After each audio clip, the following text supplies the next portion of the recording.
Untuk kesekian kalinya si kakek kembali ke tepi laut dan berseru, "Wahai ikan mas ajaib, datanglah kemari, kabulkanlah permintaan kami." Dalam sekejap ikan mas ajaib itu muncul di hadapan si kakek. "Apa yang engkau inginkan lagi, kakek?" Guys.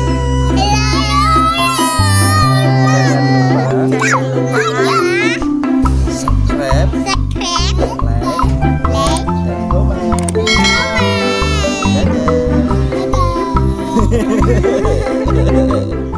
Halo teman-teman, assalamualaikum warahmatullahi wabarakatuh. Jumpa lagi bersama channel Seraplay ya teman-teman. Kali ini bersama Maheswara Ibad Ramadan atau sering disebut Rama Rembo teman-teman. Ya, ini Rama Rembo lagi ngasih makan ikan masnya teman-teman. Ya, oke. Sambil ngasih makan ikan, kita dengarkan dongeng legenda hewan ikan mas pengabul permintaan ya teman-teman. Sama anggur di sana. Oke, kasih makan dulu ikannya. Zaman dahulu kala tinggallah sepasang kakek dan nenek yang sangat miskin. Mata pencaharian si kakek adalah sebagai pencari ikan di laut. Meski hampir setiap hari kakek pergi menjala ikan, namun hasil yang didapatkannya hanya cukup untuk makan sehari-hari saja. Suatu hari ketika si kakek sedang menjala ikan, tiba-tiba dia merasa jalannya sangat berat sekali, seperti ada ikan raksasa yang tertangkap di dalamnya teman-teman. "Ah, pasti ikan yang sangat besar," pikir si kakek. Sangat senang sekali. Dengan sekuat tenaga si kakek menarik jalannya. Namun ternyata tidak ada ikan besar yang tertangkap, melainkan hanya ikan kecil yang tersangkut. Rupanya ikan kecil itu bukan ikan biasa. Badannya berkilauan seperti emas dan bisa berbicara seperti layaknya manusia. "Kakek, tolong lepaskan aku. Aku akan mengabulkan semua permintaanmu," kata si ikan emas. Si kakek berpikir sejenak, lalu berkata, "Aku tidak memerlukan apapun darimu.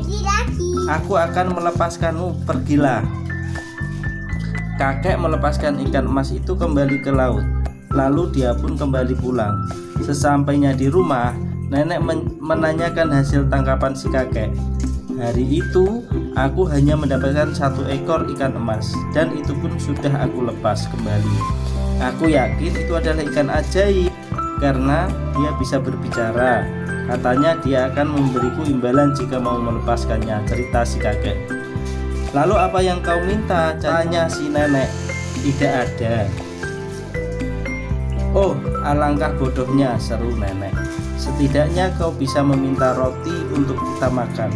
Pergilah dan minta padanya." Maka dengan segan si kakek kembali ke tepi pantai dan berseru, "Wahai ikan mas ajaib, datanglah kemari, kabulkan permintaan kami." Tiba-tiba si ikan mas muncul di permukaan laut. "Apa yang kau inginkan, kek?" katanya. "Istriku marah padaku. Berikan aku roti untuk makan malam, maka dia akan memaafkanku," pinta si kakek. "Pulanglah. Aku telah mengirimkan roti yang banyak ke rumahmu," jawab ikan mas ajaib. Maka pulanglah si kakek dengan senang hati. Setibanya di rumah, didapatinya meja makan telah penuh dengan roti. Namun ternyata istrinya masih tampak marah kepadanya. "Kita telah punya banyak roti, tapi meja makan kita telah reot. Pergilah ke laut dan minta agar ikan sakti itu memberikan kita rumah yang bagus beserta isinya." Terpaksa si kakek kembali ke laut. "Wahai ikan emas sakti, datanglah kemari, kabulkan permintaan kami." "Ups," ikan mas muncul. "Apalagi yang kau inginkan, kek?" "Istriku menyuruhku memintamu agar memberikan kami rumah baru beserta isinya. Karena rumah kami sudah reot, istriku tidak mau tinggal di sana." "Tenanglah kek, pulanglah, keinginanmu sudah aku kabulkan."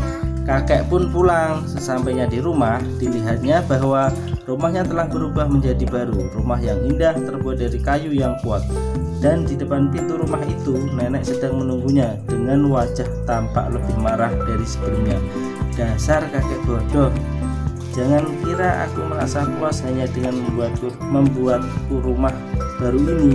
Pergilah kembali dan mintalah pada ikan emas itu bahwa aku tidak mau menjadi istri nelayan. Aku ingin menjadi nyonya bangsawan, sehingga orang lain akan menuruti keinginanku dan menghormatiku. Untuk kesekian kalinya si kakek kembali ke tepi laut dan berseru, "Wahai ikan emas ajaib, datanglah kemari, kabulkanlah permintaan kami." Dalam sekejap ikan emas ajaib itu muncul di hadapan si kakek. "Apa yang engkau inginkan lagi, kakek? Istriku tidak bisa membuatku tenang. Dia bahkan semakin marah. Katanya dia telah menjadi lelah menjadi istri nelayan dan ingin menjadi nyonya bangsawan," kata si kakek. "Baiklah, pulanglah, keinginanmu sudah aku kabulkan," kata si ikan emas ajaib. Alangkah terkejutnya si kakek ketika kembali. Ternyata rumahnya telah berubah menjadi sebuah rumah yang megah, terbuat dari batu yang kokoh, 3 lantai tingginya dengan banyak sekali pelayan di dalamnya. Si kakek melihat istrinya sedang duduk di sebuah kursi tinggi, sibuk memberi perintah kepada orang nelayan. "Halo istriku," sapa sang kakek. "Betapa tidak sopannya," bentak si nenek. "Berani sekali kau mengaku sebagai suamiku. Pelayan, bawa dia ke gudang dan beri dia 40 cambukan." Segera saja beberapa pelayan menyeret si kakek ke gudang dan mencambuknya sampai si kakek hampir tidak bisa berdiri. Hari berikutnya istrinya memerintahkan si kakek untuk bekerja sebagai tukang kebun. Tugasnya adalah menyapu halaman dan merawat kebun. "Dasar perempuan jahat," pikir si kakek. "Aku sudah memberikan dia keberuntungan tapi malah tidak mau mengakuiku sebagai suaminya." Teman-teman, lama-kelamaan si nenek bosan menjadi nyonya bangsawan. Maka dia kembali memanggil si kakek, "Hai lelaki tua, pergilah kembali kepada ikan emasmu dan katakan padanya, aku tidak mau lagi menjadi nyonya bangsawan. Aku mau menjadi ratu." Maka kembalilah si kakek ke tepi laut dan berseru, "Wahai ikan emas ajaib, datanglah kemari, kabulkanlah keinginan kami." Dalam sekejap ikan emas ajaib muncul di hadapan si kakek. "Apa engkau ingin menjadi kakek?" "Istriku semakin keterlaluan. Dia tidak ingin menjadi nyonya bangsawan tapi ingin menjadi ratu." "Baiklah, pulanglah, keinginanmu sudah dikabulkan," kata si ikan emas. Sampainya kakek di tempat dulu rumahnya berdiri, kini tampak olehnya sebuah istana beratap emas dengan para penjaga berlalu lalang. Istrinya yang kini berpakaian layaknya seorang ratu berdiri di balkon, dikelilingi para jenderal dan gubernur, dan jika dia mengangkat tangannya, beduk akan berbunyi diiringi musik dan para tentara akan bersorak-sorai. Setelah sekian lama, si nenek kembali bosan menjadi seorang ratu. Maka dia memerintahkan para jenderal untuk menemukan si kakek dan membawa ke hadapannya. Seluruh istana sibuk mencari si kakek. Akhirnya mereka menemukan kakek di kebun dan membawanya ke hadapan ratu. "Dengar lelaki tua, kau harus pergi menemui ikan emasmu. Katakan padanya bahwa tidak mau lagi menjadi ratu. Aku mau menjadi dewi laut, sehingga semua laut dan ikan-ikan di seluruh dunia menuruti perintahku." Si kakek terkejut mendengar perintah istrinya dan mencoba menolaknya, tapi apa daya, si nenek mengancam akan membunuhnya. Maka dengan terpaksa dia kembali ke tepi laut dan berseru, "Wahai ikan emas ajaib, datanglah kemari, kabulkanlah keinginan kami." Kali ini ikan emas tidak langsung muncul. Kakek mencoba memanggil kembali, namun ikan emas tetap tidak terlihat. Pada saat si kakek memanggil untuk yang ketiga kalinya, tiba-tiba laut mulai bergolak dan bergerung. Saat ombak mulai mereda, muncullah ikan emas. "Apa yang kau inginkan lagi, kakek?"